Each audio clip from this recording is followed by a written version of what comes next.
Heresy. It looked like heresy. That reason alone was enough to build the bile in the back of Orion's throat. The Skywatch were proud, pure sons of Guilliman, but they were not perfect. Their Gene Father, honored before all but the Emperor himself, had not been perfect. Either by flaw of planning or translation, the Codex Astartes had failed Orion, and his chapter had left them in ruin. So they had adapted, changed, and at times deviated from what his brothers in other chapters would call the right path. In all of these changes, he was more than complicit, even if he did not originally enact them. But he would stand by them, all of them, each and every deviation, even before the judgment of his own Primarch.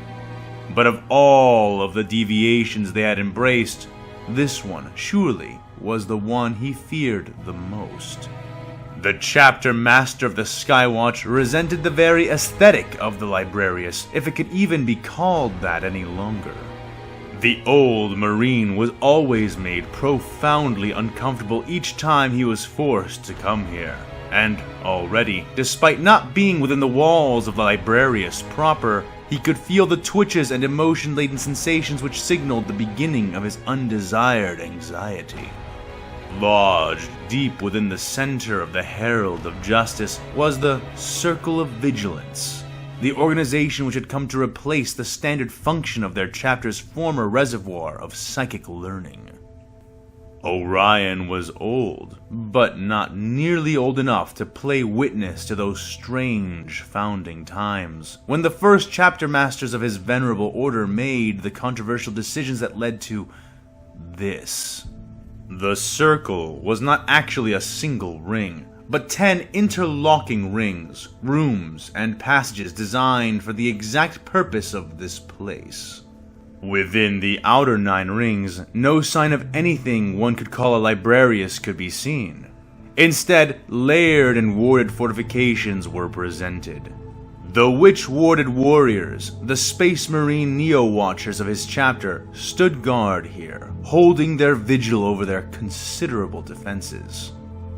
They wore a wholly different panoply, donning burnished red armors and thick silver robes denoting them as what they were.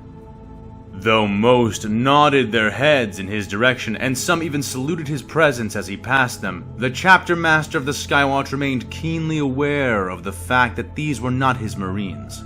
Not anymore. They belonged to Watchmaster Zarak, even if, ostensibly, the Watchmaster himself belonged to Orion. Despite this, the lack of direct authority over these warriors was not what he disliked most about the fortified outer rings of the structure. No, even if the Neo-Watchers acted as their own demi-chapter more often than he would like, even if their creation and maintenance put his entire chapter at risk of scrutiny and inquisitorial sanction, they were, if anything, the least troubling aspect of this entire arrangement. These men were loyal, powerful, and every one had worn the blue skin and gold eyes of the Skywatch before becoming a Neo-Watcher. What truly made Orion's ancient hackles rise as he made his way deeper and deeper into the Circle of Vigilance was their weapons. Thrice blessed and sanctified by the ecclesiarchal hierophant of Mentessa Prime, bearing null blades, blank rounds, and even the vitally precious and always rare psych-out grenades. What bothered Orion was not the nature of the rare arsenal, it was its orientation. With every choke point, hard point, pillbox, killing zone, and gun emplacement facing inward towards the final innermost ring where resided the true psychic resource of the chapter, the warlock vigilance of the Skywatch. These details served as constant, if subtle, reminders of the unnatural nature of this arrangement, and how dangerous this particular deviancy from the Codex truly was. And yet he tolerated it, for while it was a terrible burden and risk on his chapter, it was also an undeniable strength, and one which had saved the Skywatch from certain failure on countless occasions. Throughout their many millennia of constant struggle and warfare. The different masters of the chapter had chosen to utilize the warlocks in a variety of ways. From more traditional combat roles, as anti-demonic strike forces, mind-eating interrogators, and more. Orion, however, preferred to use them for a different purpose: intelligence. With their eyes buried in the warp, they could find sight beyond sight, and had on many occasions gifted Orion with insights which lent him strategic guidance. Large red and silver garbed devastators lumbered alongside him. Blessed heavy flamers presented forward and lit, as if they expected a sudden swarm of gene stealers to storm them the instant they opened. The chapter master felt a cold sweat sheen his forehead as he felt his grip over the large blade he held tighten with a soft sigh of servo muscles. Orion had a frighteningly small amount of understanding as to why this place affected him so, and had 1,000,001 rationalizations for the nervous reaction he constantly displayed when approaching the chapter's psychers. Yet not one satisfied him. The answer he had decided to settle upon, at least for now, was simply that this place was as wrong as it was undeniably necessary. The entryway before him was large, both wide and tall enough for 2 dreadnoughts to walk side by side and still have room to spare. They were composed of ancient silver and electrum stained with age and strife, and cloaked in an almost invisible sheath of pale, bristling mist. Orion filled his lungs with a subtle breath, not looking away from the doors or the high Gothic script engraved into them. He nodded without veering his eyes, and the doors creaked in response. The servos and mechanisms which held them shut began to relax before tensing again as they pulled in the opposite direction, beginning the process of opening the towering silver gates. Pale, hoary frost swiftly crawled out and across the doors from the seam in its center, coating the ancient credo depicted there with white, fur-like ice, before it was split in half by the opening of the passage beyond. He nearly spoke the words aloud, agreeing with the ancient sentiment even as he resented the double meaning he always found there.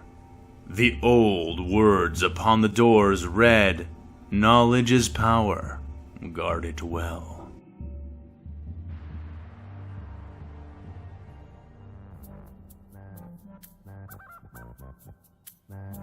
The band played like their lives depended on it, as they did every time, and every time Boba knew they were right to assume it. The young Fett clone had been grooming and growing his skills since his defeat in the attempted rescue of a Jedi from Count Dooku. Luckily, that client had paid in advance, and it had not taken him long to bounce back. Even now, he was admiring his recently repaired armor and newly integrated weaponry. It would be years yet before he grew large enough to truly inherit his father's Beskar. But until then, Jabba's credits and the equipment they made available for him would serve as a fine buffer. The slug and his pale, tentacle-headed attendant had started to take a liking to Fett and his crew of hunters, though this time he found himself languishing alone. Sitting within a booth near the wall, he felt the empty spaces where Dengar, Bosk, and the others would linger, though their absence was not necessarily an unwelcome sensation. The others had been busy spending their credits on personal vacations, personal matters, or had, like himself, decided to take time off in the form of a few private jobs. He had no idea how theirs had fared, but the Fett was now sitting on a tidy pile of funds that no one had to know too much about, in addition to his new equipment. He wasn't much for Jabba's frequent parties, but he also recognized that just by attending them, he'd single himself out in the slug's mind, and that was just as much a part of the job as anything else. He was polishing his left gauntlet, rubbing a fine cloth across the durasteel which protected his knuckles, when he felt it. A sudden chill. He was quite attuned to it by now, the soft call of his instincts, and in the constant heat of Tatooine, it was even easier to notice than usual. He felt hairs lifting around his body, meeting the inside of his suit, his every silent cell beginning to scream a warning. Danger was approaching. He took his helmet off the table in front of him and slid it on, activating his seals and running a quick check on his weapons, both the holstered ones and integrated units. It was as he concluded this that he heard the first signs of it, a rumble, and then what sounded like muffled clapping. Though he was not the only one to hear the sudden and evidently approaching ruckus, the band refused to stop playing until Bib Fortuna began to frantically wave a clawed hand in their direction. The music died, and the many associates, enforcers, dancers, hunters, slaves, smugglers, and assorted scum who filled the main room hushed their conversations, laughter, and debates, listening as one. What had at first sounded like claps and thumps were now recognizable as the throaty blasts of some kind of weapon. Gamorrean guards shuffled from the room, pushing out the door in a mob of eager, grunting muscle and fat. Soon their squeals and screams joined the distant noise, but not for long. Probojir! Bellowed the hut in the center of the room. Probo Jabba Ubufugi! Bib snapped out right afterward. Most of the armed men inside rose to the call, and Boba would have followed as well were it not for the fact that he hadn't heard any promise or credits along with that command. Fett knew huts well enough to know better than to expect unpromised recompense from them. So as the other bounty hunters formed a wall of blasters and blades between the entryway and their slimy master, Boba instead lowered himself under the table of his booth and took a knee, waiting. He didn't need to wait long. The shadows of massive figures loomed in the late sun's light, painting the pale bend into the room black for a few meager moments. Large, round shoulder pads struck the side of a set of Junker's chimes. Jabba's men cried out as one and opened fire, and fire answered them in turn. A plume of billowing, roaring hell met the uneven wall of bodies. Blaster fire was sent into the flames, but the towering figure behind them did not so much as flinch or falter as he was struck. The weapon cut out, but the flames clung to the men they touched, roars of battle morphing into screams of hellish pain as the invading warriors entered, 5 in total. Dressed in mechanized suits of green armor, which was heavily caked in alien livery and symbols, they entered without hesitation, silencing the roasting men with downward stomps of their roboticized feet. While one of them was clearly armed with some kind of massive flamethrower, the other 3 had smaller, slug-throwing weapons in its place, weapons they aimed out at the others in the room, Boba included. Cursing, but knowing a lost cause when he saw one, Boba lowered the 2 blasters he'd drawn, placing them down on the ground and raising his arms. The others in the room slowly followed suit, speeding up when 2 of the warriors discharged their weapons, turning a couple of would-be heroes into smears against the wall. Bib Fortuna kneeled on the ground beside Jabba, hands raised in trembling supplication, while his master, clearly flushed with fear, maintained a more dignified posture. Ku arga ubata kono ingo mapinki dunko ikavis? Ji amata grancha jabatahat. Ma frinki arga nono arta anrawik. Onve revini chos chowangvi. Jabba demanded, though whoever these men were, they seemed unimpressed to the point of ignoring him. An uncommon sight. Having subdued the room, the 4 maintained their guarding positions, weapons leveled, saying nothing, and waiting. Soon enough, the sound of many booted footsteps could be heard echoing down towards them, drawing closer and closer. Men and women in bright green and white uniforms stormed inside, moving around the larger warriors that had come before them, half setting up to support them while the other half created a small cordon and saluted. Boba heard one final set of footfalls approaching, and watched on as an old man entered the main room and strode between the assembled and saluting officers, waving them to ease as he did. He leaned on a cane, no, a toothed sword of some kind, which he seemed to be using to support himself, though the Fett was uncertain if this was a sign of true impairment or an affect, for the man was huge. Not as large as the armored warriors that had breached the palace, but he was certainly the largest old man Boba had ever seen. He wore a tall red hat, and his matching coat was so heavy with medals, seals, and ornaments that they may have served as effective battle armor. And it was not just the symbols that impressed upon the clone that this man was of a respected station. The way his men watched him as he passed, the pride which emanated from them at his mere glance, these subtle signs spoke twice as loudly as the motley of medals the old man wore on his chest. His face was a history of lines and scars, and yet he wore an easy smile, even as he carefully picked his way over and around the smeared and charred corpses which lay in his path. The man came to stand before Jabba and gave the barest incline of his head. One of the larger warriors, the one who carried the flamethrower, left his position and came to stand beside the man, who then began to speak. His language was alien, but was promptly translated by the hulking soldier beside him. Boba Fett listened closely then, as the red old man introduced himself. Forbida tu suva introdudu majesty.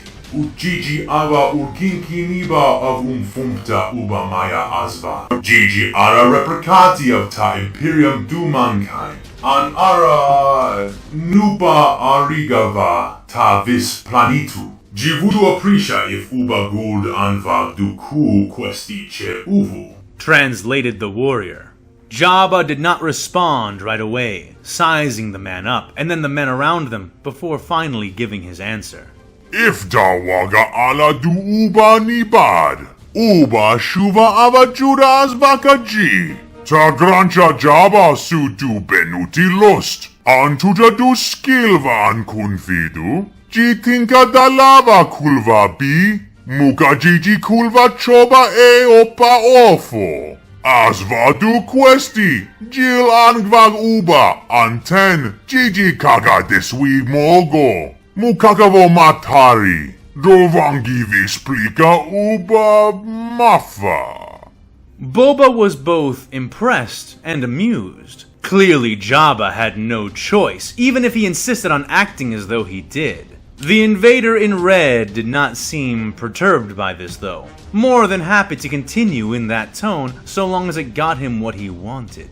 Boba leaned in slightly, attentive, making certain to memorize his name now that Jabba had asked for it. Manara sa Caiaphas Kane. Anji am nawa as du hero of ta imperium, said the translator.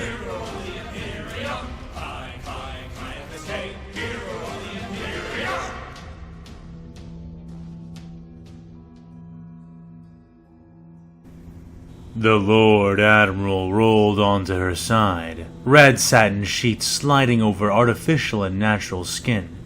She shifted again, and then once more before sighing. She sat up, yawning and stretching her left arm, which was still mostly flesh and steel, unlike her right limb, which was quite thoroughly mechanical.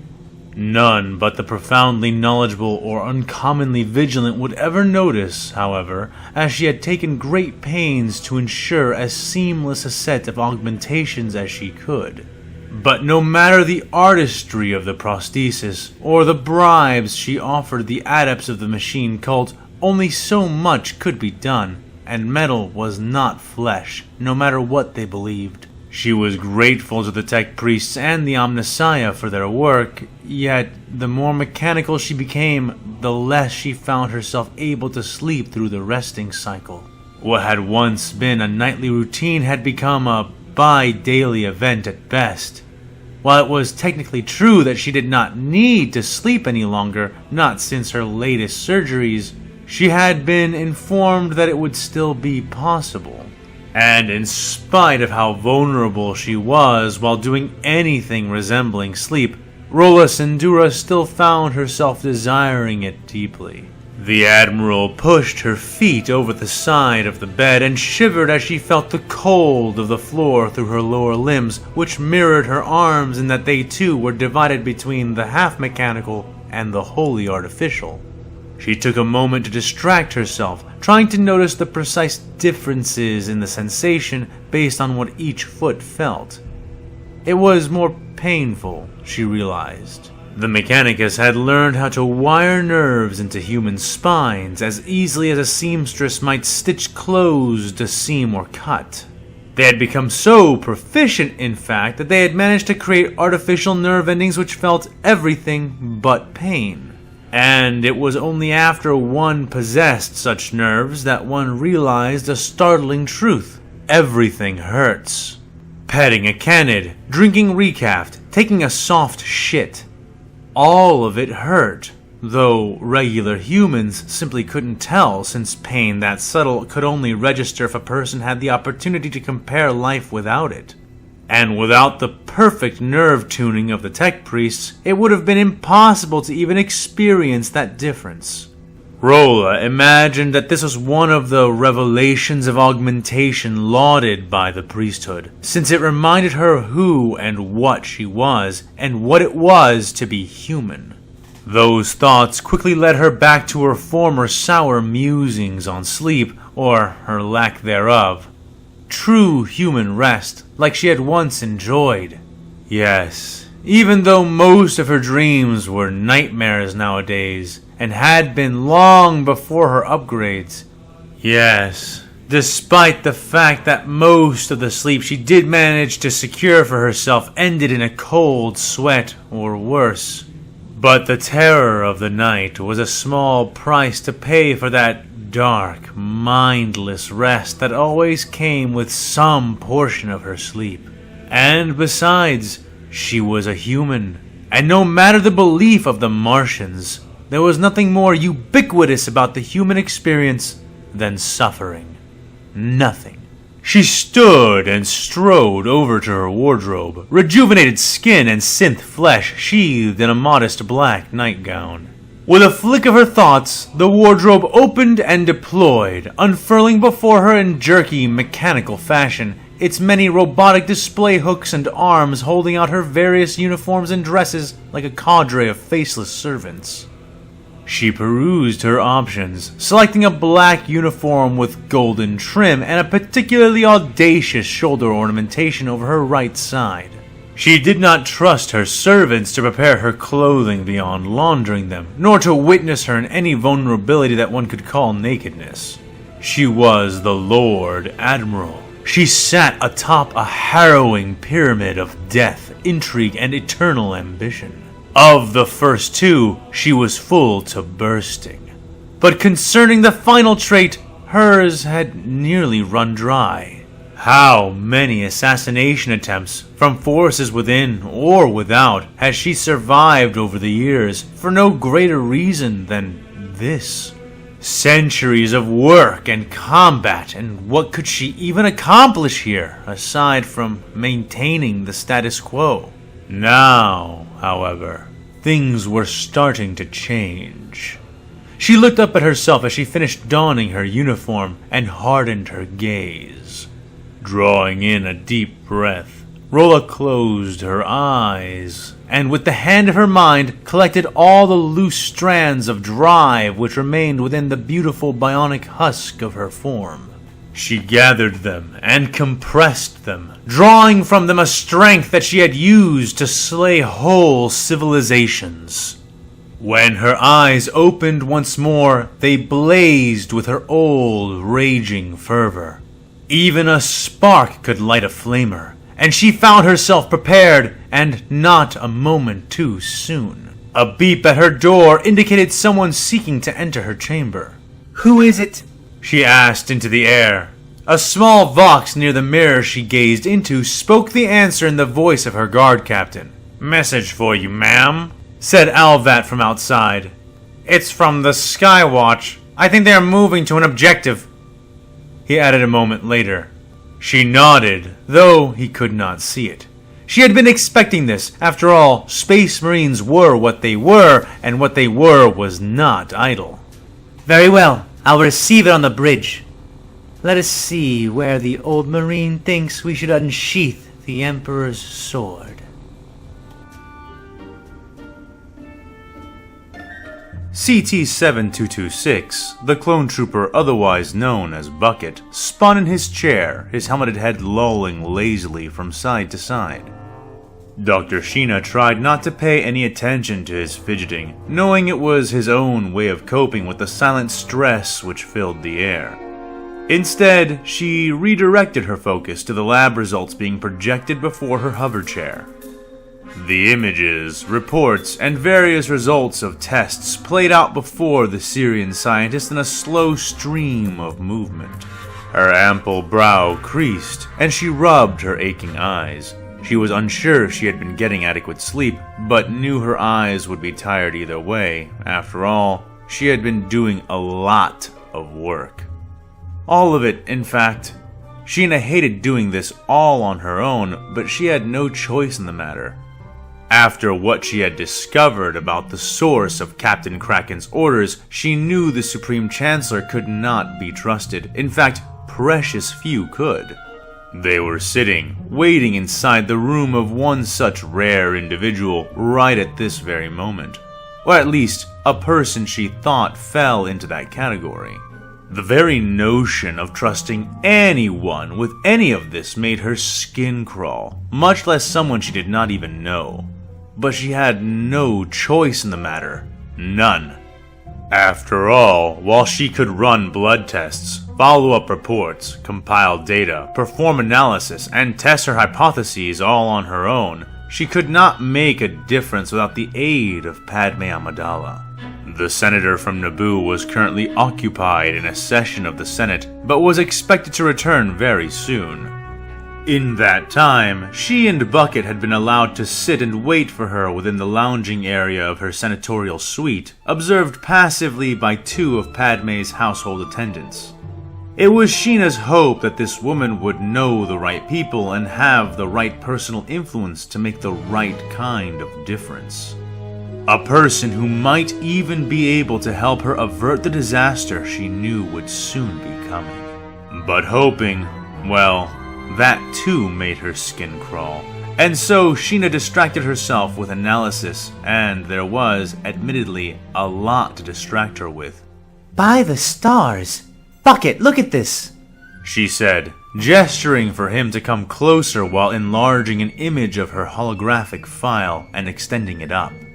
The clone groaned and slumped at the call, but began to get up lazily so he could come see, grumbling all the while. Come on, Doc. You know I never understand any of this stuff. I'm not a scientist or anything. Clone trooper, remember? He said as he came to stand beside the chair, leaning against the thick, high-backed portion of it. Oh, stop grumbling. This is really, well, it's fascinating, she said, gesturing towards the image. Displayed and spinning slowly was a strand of thick, enlarged DNA. Bucket stared at it for a couple of seconds and then shrugged his shoulders. Corellian Sugartail? He asked unhelpfully. Sheena smacked her hand against her face and sighed. By the many moons, Bucket, even you should know what DNA is, she groaned. Yeah, I do, he said with a laugh. I'm just flicking your wires. Still, can't tell what's so special about it. Is this some kind of, important difference? That my DNA? Yours? He asked. Dr. Sheena scowled and shook her head. No, you dolt! It's DNA collected from some of the Imperial soldiers during the invasion of Axum, she said. Okay, and? He asked. It's thick, she said, gesturing to enlarge the image even more. Thick? He asked a moment later. Yes, it's too thick. Look. Dr. Sheena tapped away at a console on her armrest, and an image of another, thinner strand of DNA was projected next to the first. They turned beside each other, very similar, yet also distinct. That is yours, or at least close to yours. The second strand is an example of the clone template, Dr. Sheena explained. Django, Bucket said softly. She nodded. So wait, why are they so different? Aren't they supposed to be human, just like Jango Fett was? He asked. Well, yes and no. They are definitely human, or at least human-derived. The match in the genome sequence is uncanny. They aren't just like humans, they encompass humans. And much more, she said. Much more? How? He asked. I am not sure. I thought it was genetic augmentation at first, but the more I look at it, the more it just seems like standard mutative gene progression. I'm not a geneticist, strictly speaking, so I've been doing a lot of referencing and comparison, but that only made this stranger. I mean, I saw similar structures in Kaminoans and Arcanians, but nothing quite like this. Bucket stood back at that, seemingly aghast. Wait, these Imperials are part Kaminoan? He asked. No, that's not what I meant, Sheena said, raising a hand. I mean, both the Kaminoans and the Arcanians have very shaped, directed gene patterns. They achieved this largely through eugenics, she said. Eugenics? He asked. Yes, selective breeding and the culling of defective and undesirable traits. The Imperials have similar gene structures, but, well, look at how thick their DNA is. I don't know how to account for that, she said. Well, what does thicker DNA even mean? He asked. What else has thick DNA? She paused before answering him, stroking her chin as she pondered the question. Again, I'm well read, but not a gene expert myself, so this is probably wildly off the mark. But if I had to give a face value explanation of what this should mean, it would mean that they are older than the rest of the human race, she said at length. Older? The clone parroted. Yes, older. Much older. Between 80 and 60,000 years older if I had to guess. But that doesn't make any sense. Even accounting for light speed relativity, the difference is so drastic it almost implies time travel. She was cut off as the doors into the senator's suite slid open with a rustle.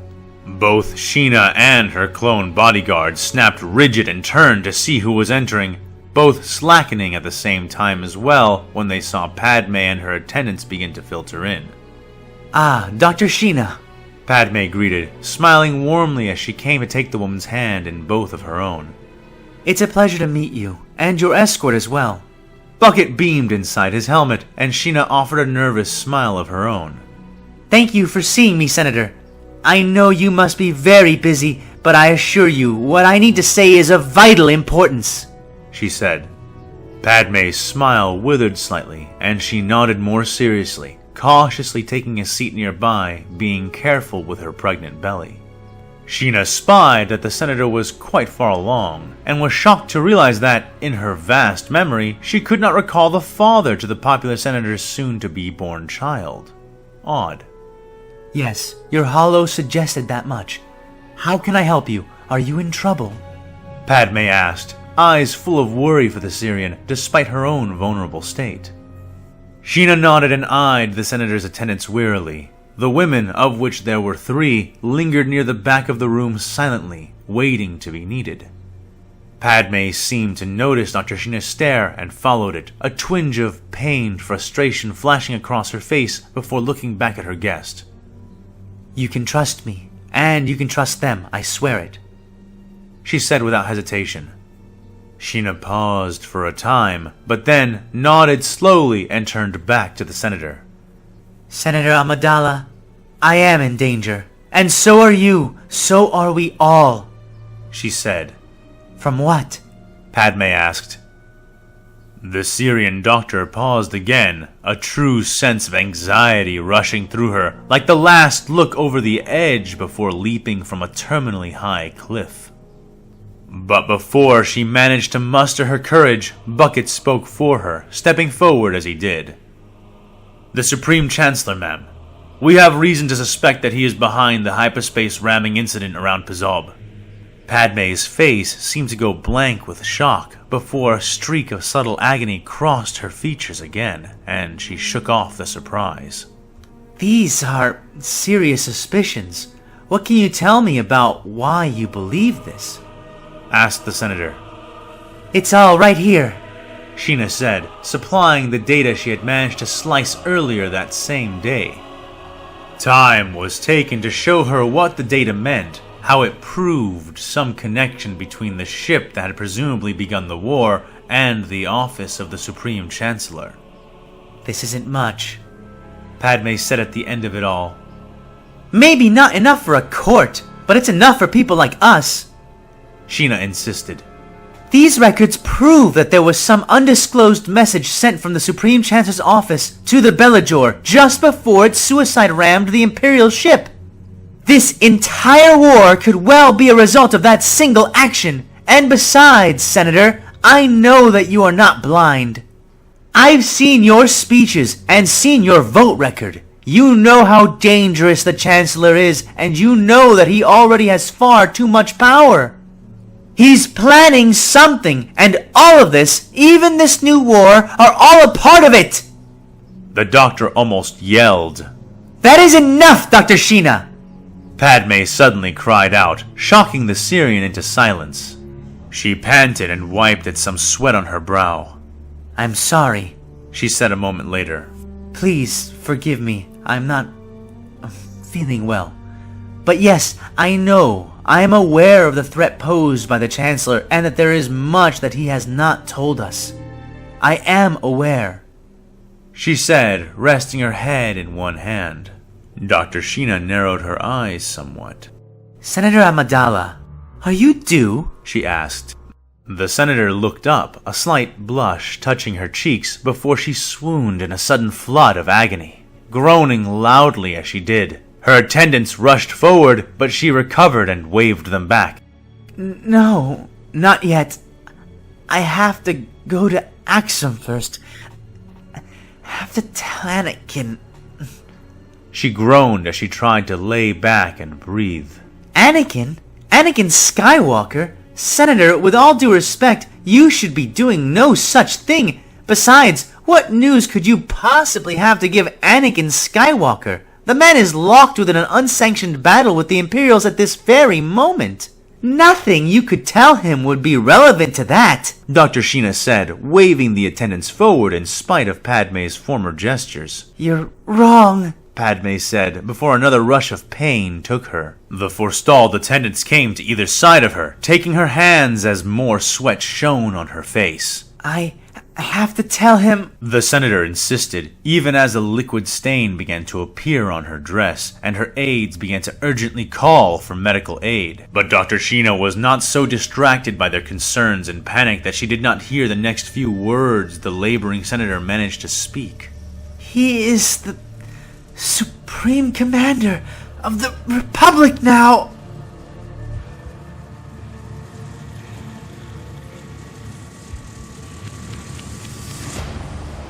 Davik Thune had ensured that there were at least 2 strike cruisers cutting across the skies of Raxus Secundus, even before the battle within the void had become a foregone affair.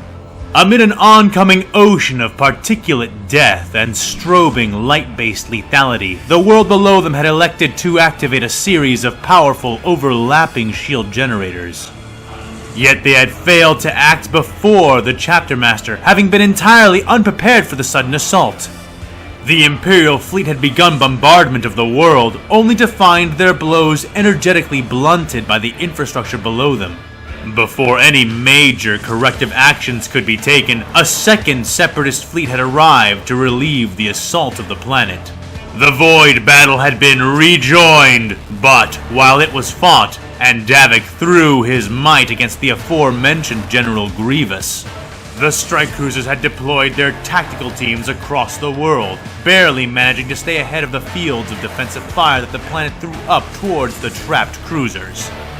It was, however, those very conditions that lent the deployed Space Marines their vital sense of urgency. Landing amid artistically crafted cities, plains of burning gold, and polar ice caps shrouded in haloed auroras, The only binding similarity between their locations was their objectives, their targets. The massive and vital planetary shield generators. The deployed tactical and assault squads were swift and lethal, calling down reinforcements when they earned significant footholds and swiftly building up force on several combat theaters. They sought, one and all, to break into the defensive installations which surrounded each of their tactical objectives. In minutes, each and every one of the shield generators were under assault, and tens of minutes later, they would begin to fall, one by one. Brother Arachnis stood guard around a smoldering corner within a massive room. Beside him was the huge, energetically pulsating generator, humming and filling the air with a static charge that caused a slight fuzzing in his helmet's auspex. But not enough of one to prevent him from noticing the approaching droids. He hefted his mighty bolter and looked down the sights. Though the room was very large, with an extremely high ceiling, most of that space was taken up by the shield-emitting machinery it was meant to house, forcing the remaining interior space into cramped walkways, gangways, and elevated grated balconies and their adjoining ramps. This, in turn, forced the droids to march in columns, their weaker, thinner units moving forward as faltering shields for their more advanced units behind. The tactic seemed sound, but it was all but ignored in the face of penetrating bolter fire. B-1 battle droids, B-2 battle droids, and even destroyers found themselves all but helpless in the face of the Astartes' chosen weapon. Admittedly, the shielded destroyer droids needed to be shot at before they unrolled and opened their shields. But doing so was a trivial game for the Space Marine, and one which he had mastered in little time. This time, however, the tactic was different. The destroyers advanced from the front, already deployed and crawling along at their snail's pace, while behind them, the skinny, skeletal-like B-1s marched in rank. And behind them, the similar but endlessly more problematic black skeletons of the commando droids, each one bearing a thick, humming vibro sword, marched as well. That's a blasted puzzle. The Space Marine said to himself, Can't shoot through them. Toss a grenade and the black ones will toss it back. And if I close for melee, the white ones will scrap themselves, buying chances for the black ones to skew. Whoa!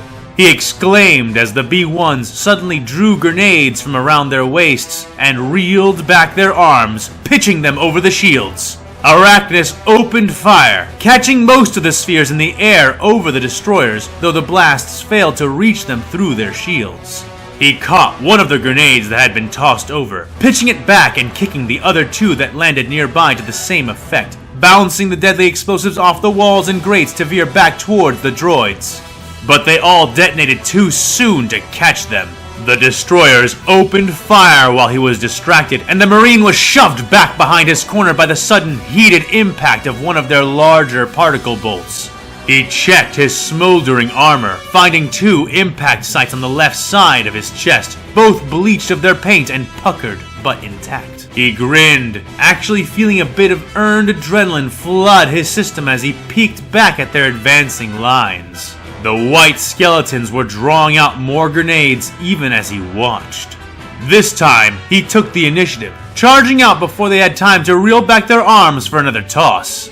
He fired a few shots to cover himself, the destroyers returning fire almost right away, but failing to connect with him as he ran and reached the wall across from where he had started, jogging forward on powered mechanical muscles. He hit the wall, but did not stop, his thick ceramite boots stomping dents into the vertical metal surface as he charged up its side, gaining altitude rapidly before reaching up with his left hand and grasping the lip of one of the lower hanging metal balconies. As he did, he allowed his right arm to aim downward, holding his thick bolter one-handed as he hung above them, unloading the full magazine into the droids below him.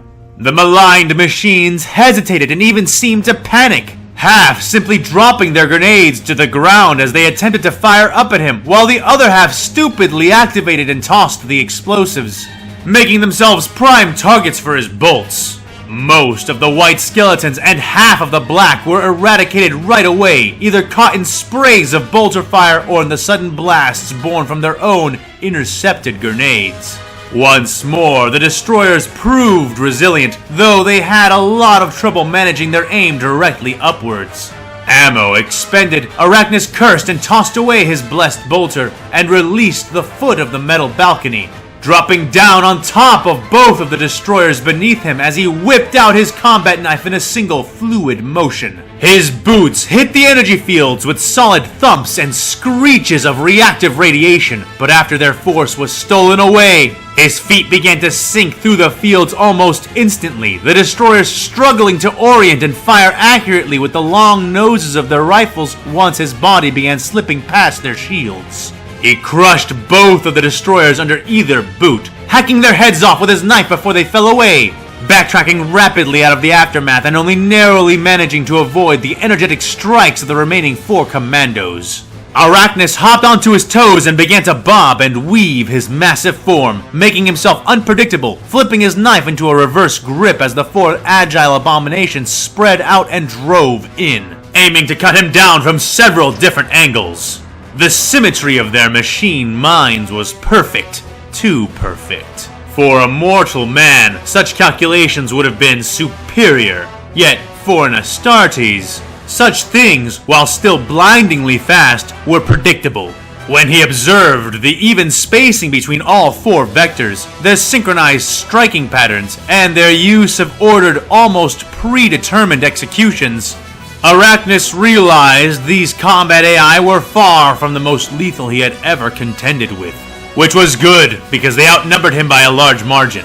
Once more, he took the initiative, running in towards their center and diving down into a boot-first slide. The 2 who had attempted to flank him found themselves scraping unwillingly past their target, servos screeching as they attempted to redirect their momentum to catch him.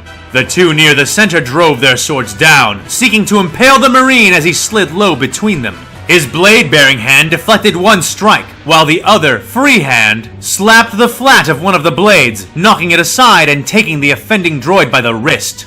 It all happened in mere milliseconds, and then he was past, dragging one of the black skeletons after him as he rolled upright, crushing and smashing it against his knees and body as he did, letting it drop once he had risen and stomping over its face and chest. The remaining 3 had not paused to mourn their 4th, however, and now they all drove in from the center, each covering the other. Arachnis reached down with a numb, free hand, fumbling for a smoke grenade as he retreated back. The delay in his reaction almost cost him dearly as the droids forced him to hasten his retreat, cutting shallow slices out of his armor as they sought his vitals, their vibroblades turning the ceramite they touched to fine powder. The adamantium blade of his knife held back their most lethal strikes, however, and after a brief round of parrying and counter-strikes, he leapt back once more, throwing his smoke grenade into their faces. The grenade, of course, produced much more than smoke, emitting 32 kinds of sensory impairment countermeasures. The cloud of smoke both shimmering brightly at first before becoming opaque as night.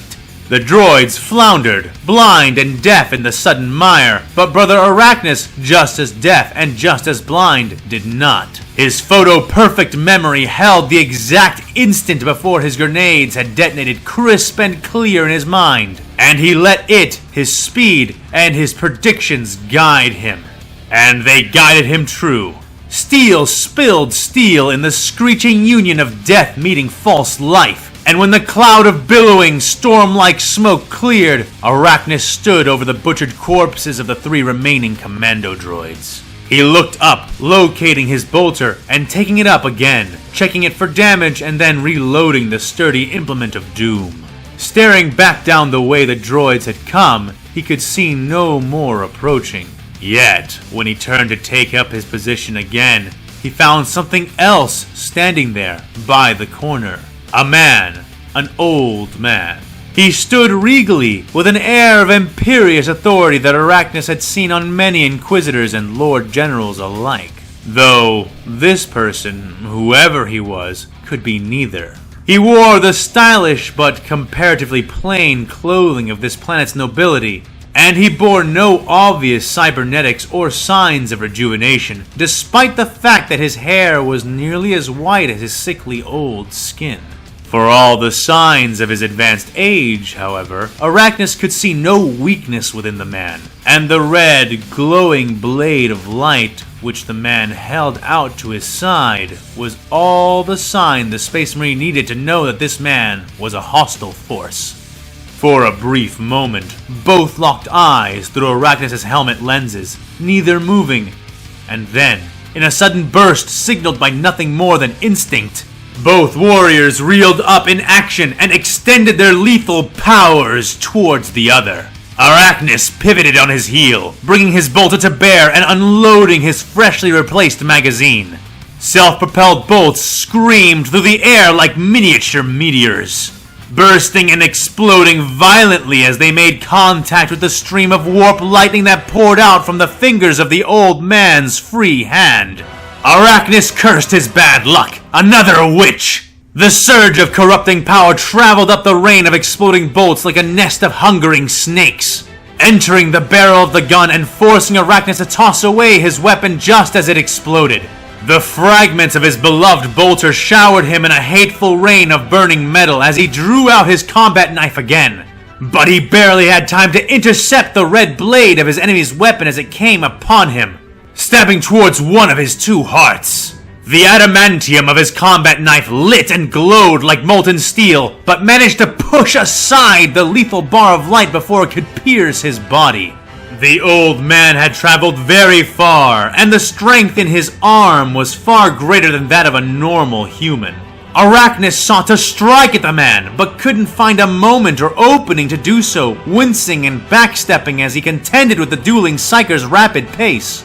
His knife was burning his hand even through his armor, and he pushed away and barely avoided strike after strike, bright orange lines appearing across his armor as the near misses began to pile up. All the while, the man he fought kept a smug, imperious expression, his body moving like a wicker doll, precisely shifted and controlled on strings and strength born of the hellish warp. The front of the Astartes' boot came away, taking most of his foot with it. Then a portion of his forearm was seared off, and then a bright tongue of fiery pain licked across his thigh.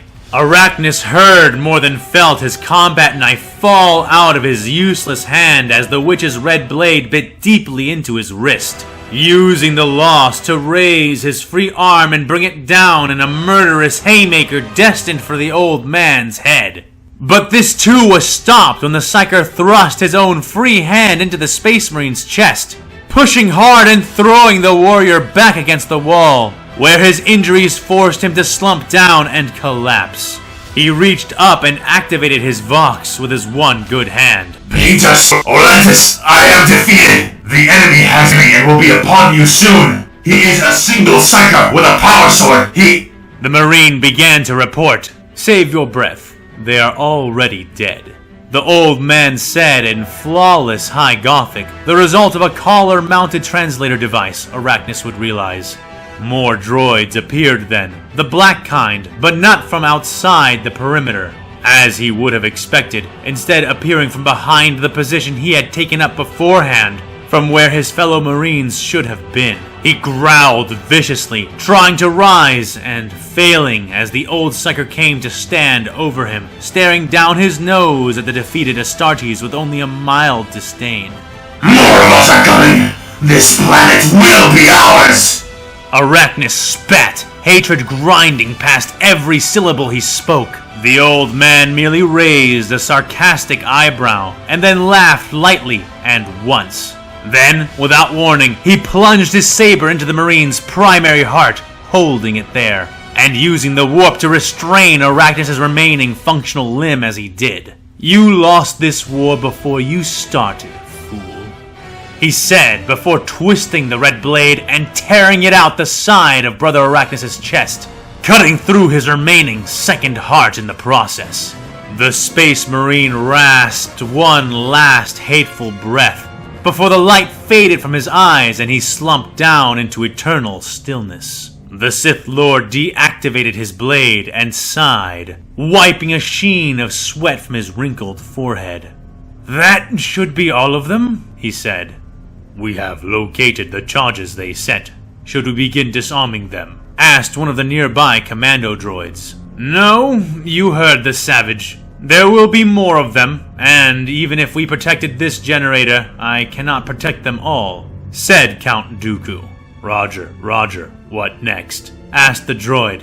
"Prepare the stealth ship. I'm evacuating the planet," he said, turning away from the large corpse he had created and walking towards the hangar. "Very well. Shall I inform the rest of the Separatist Council?"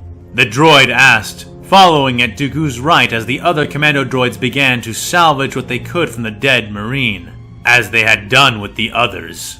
"And risk informing the Imperials of my intentions? No. And besides, with the arrival of this new foe, I do believe that the Council has now outlived its purpose. Assure them that the shields will hold, and that Grievous will come for them. Say no more than that. If they ask for me, inform them that I am valiantly defending their safety," the Sith Lord said. He then turned to the droid and paused. "How is General Grievous progressing on his front?" he asked. The droid paused for a moment, receiving information before responding. "Not well. It appears that General Grievous will be unable to prevent the Imperial fleet from continuing its bombardment. Estimations dictate it will be anywhere from 10 to 30 minutes before the bombardment resumes," it said. Count Dooku considered that, and then shrugged, continuing on his way. "A pity. Truly a pity."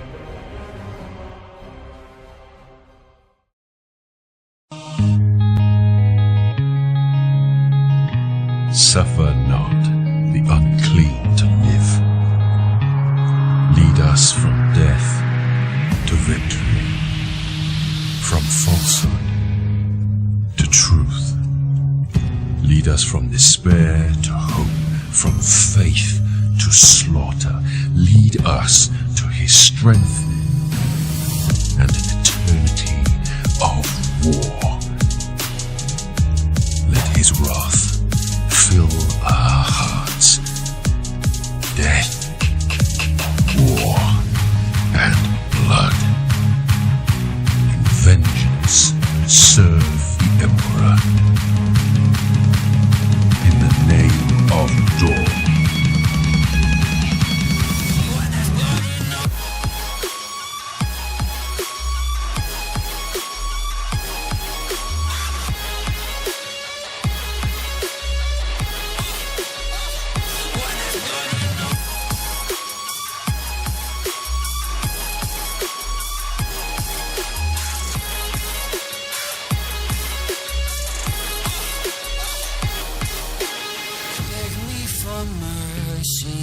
Admit you were toxic. You poisoned me just for another dollar in your pocket. Now I am the violence, I am the sickness. Won't accept your silence. Beg me for forgiveness. We'll never get free. Lamb to the slaughter. What you gonna do when there's blood in the water? The price of your greed, your son and your daughter. What you gonna do when there's blood in the water?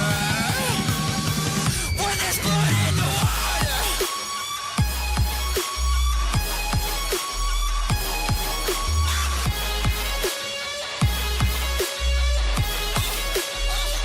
When there's blood in the water.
Initiate emergency repair. Admiral! Systems failing! Hull bulking! We can't take much more! Engaging engines. Brace for impact!